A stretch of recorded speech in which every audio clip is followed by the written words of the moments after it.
Shalom. All praise to the Most High, Yahweh, Ba'ashem, Yahweh Shai.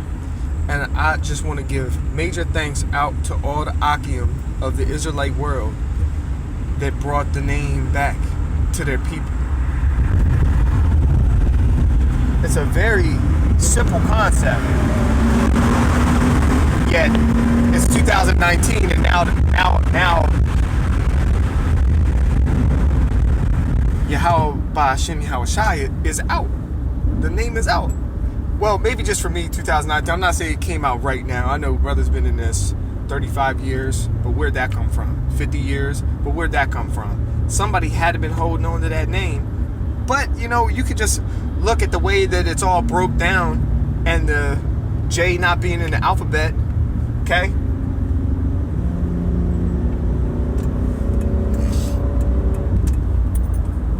Very simple. Obviously not Jesus Christ. I mean, there's no argument about that. These guys and their gods. The wicked of this world and their gods. Job 9:24, right? The world is handed over to the wicked, covered up the faces of the judges thereof. Okay? Judges is also the kings of the land. Okay? But you can't roll around saying it's only the blacks, Hispanics, and Latinos and Native Americans. Okay? Because all of those nations of Israel that were going off and not following the laws and commandments got judgment. They got judgment. And what does God use for his judgment? Yeah, he used fire and brimstone in Sodom. Okay? But what is he usually using for his judgment? The wicked nations that he created to be that.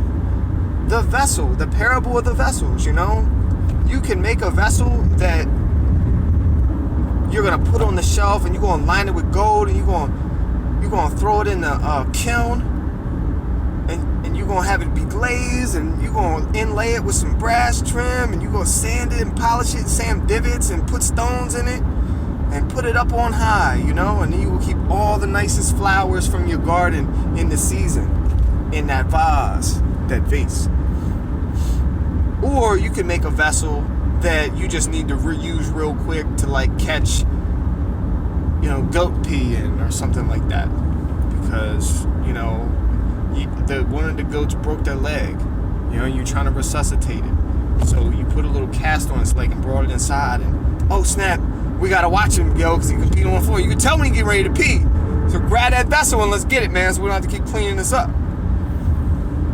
Or you could make a vessel you spit your tobacco in. Or you can make a vessel as a target for your bow and arrow. Or your heavy machine gun. You can make a vessel for whatever you want. What do you need a vessel for? Oh man, we can't dig a hole around here and we can't just shit on the land because it will contaminate everything.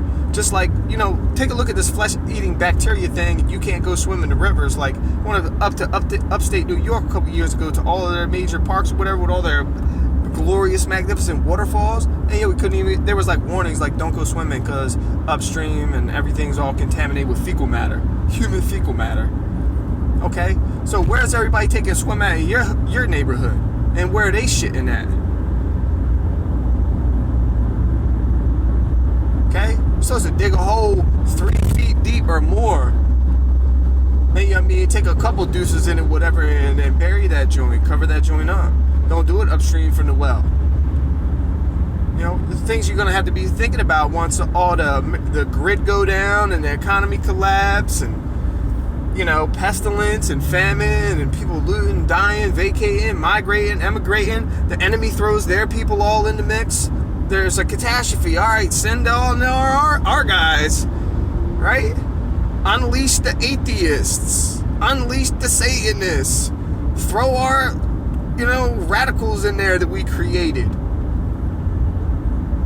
This is a mess, man. But this is the product of all the deception. This is a product of all the deception. I'm tired of hearing about the damn shootings. Days on end. Channel after channel, news after news. I don't even watch TV. I just be walking by a TV different times, and then that's what's on. Every time. Unless somebody watching some kind of whack bullshit show, what shows have any substance at all? It's all been the same thing over and over and over again for every movie, every time. You know, you learned about this in your literature classes in elementary school and middle school, getting into high school, and then what did you end up, what was like the peak of everybody's career? Like Shakespeare or whatever other playwrights these people be quoting? Transcendentalism? Remember that? No, man. One God. Fill yourself with that spirit.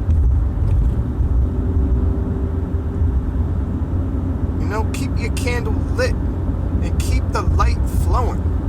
Follow the commandments. Okay? Somebody commented on something that I was doing, and it was like, what's Esau doing in here? I hate seeing these crackers, or crackers, whatever.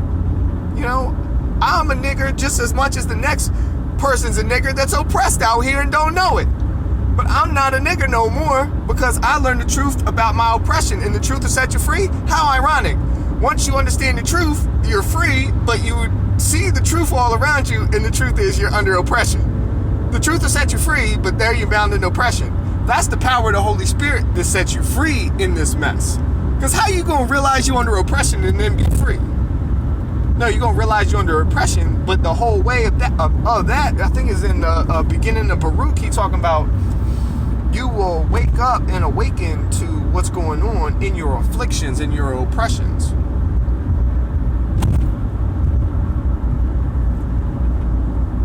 And I'm still working on that, memorizing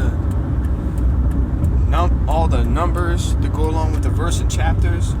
Some of them are pretty convenient, like easy to say, and you know, for the longest time, like I played Halo 1 and some different Halo games when I was growing up, and like 117 was always this thing with Halo. And then look, it was Leviticus 11:7 the whole time. Leviticus 11:7, and doesn't that just sound so good to say? Leviticus 11:7. You know, cooking with Kblaze.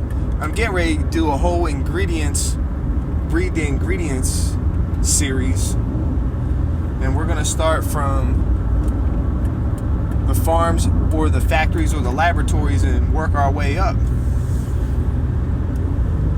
Alright, well yeah, there goes a premiere. Kblaze premiere on ingredients. Cooking with Kblaze. Alright. Here we go. Found somebody selling an XR100 for $500, man. I gotta go to that. I feel like what seems like the ends of the earth to go get it. But, you know, I couldn't be happier. I'm gonna pick up my homeboy about halfway there. So, you know, I got somebody come with me, go, because I found it on Craigslist. So you never know what's going on.